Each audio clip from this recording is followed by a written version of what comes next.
मैना द्वारा द्वार पर भगवान शिव का परीक्षण, उनके रूप को देखकर संतोष का अनुभव, अन्य अन्य युवतियों द्वारा वर की प्रशंसा, पार्वती का अंबिका पूजन के लिए बाहर निकलना तथा देवताओं और भगवान शिव का उनके सुंदर रूप को देखकर प्रसन्न होना।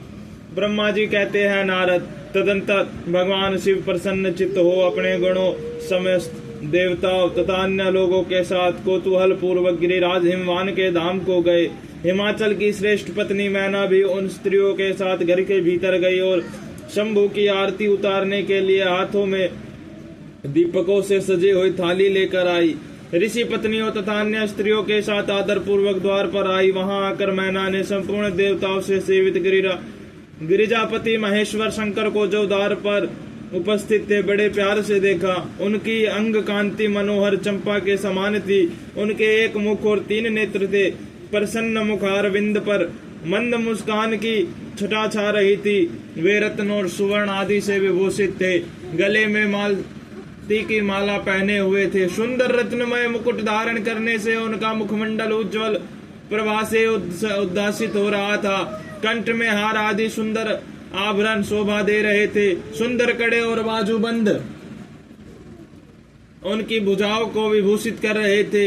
अग्नि के समान निर्मल एवं अनुपम अत्यंत सूक्ष्म मनोहर विचित्र एवं बहुमूल्य युगल वस्त्र से उनके बड़ी शोभा हो रही थी।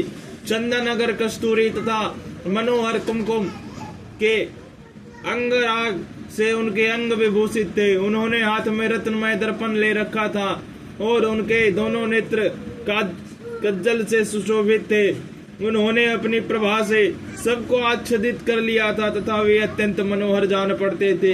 अत्यंत तरुण परम सुंदर और आभरण भूषित अंगों से सुशोभित थे। कामिनियों को अत्यंत कमनीय प्रतीत होते थे। उनमें व्यग्रता का अभाव था। उनका मुखारविंद कोटि चंद्रमाओं से भी अधिक आह्लाददायक था। उनके श्रीअंगों की छवि कोटि कामदेवों से भी अधिक मनोहरिणी थी। वे अपने सभी अंगों से परम सुंदर थे। ऐसे सुंदर रूप वाले उत्कृष्ट देवता भगवान शिव को जमाता के रूप में अपने सामने खड़ा देख मैना की सारी शोक चिंता दूर हो गई। वे परमानंद सिंधु में निमग्न हो गई और अपने भाग्य की गिरिजा की, गिरिराज हिमवान की और उनके समस्त कुल की भूरी भूरी प्रशंसा करने लगी। उन्होंने अपने आप को कृतार्थ माना और वे बारंबार हर्ष का अनुभव करने लगी। सती मैना का मुख प्रसन्नता से खिल उठा था। वे अपने दामाद की शोभा का सानंद अवलोकन करते हुए उनकी आरती उतारने लगी।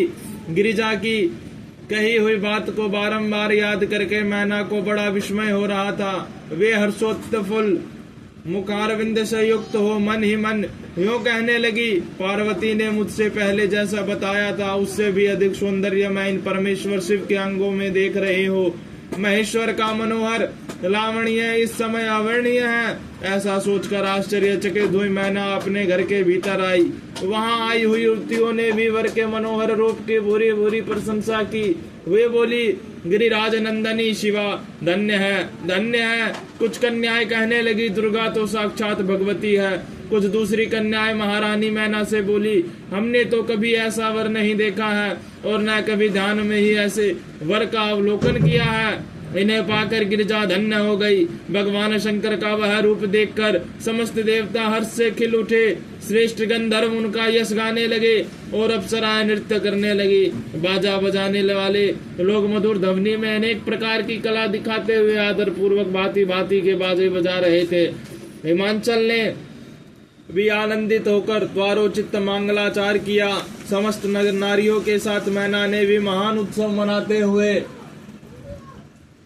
वर का परीक्षण किया। फिर वे प्रसन्नता पूर्वक घर में चली गई। इसके बाद भगवान शिव अपने गणों और देवताओं के साथ अपने को दिए गए स्थान जनवासे में चले गए। इसी बीच में गिरिराज के अंतःपुर की स्त्रियां दुर्गा को साथ ले कुल देवी की पूजा के लिए बाहर निकली।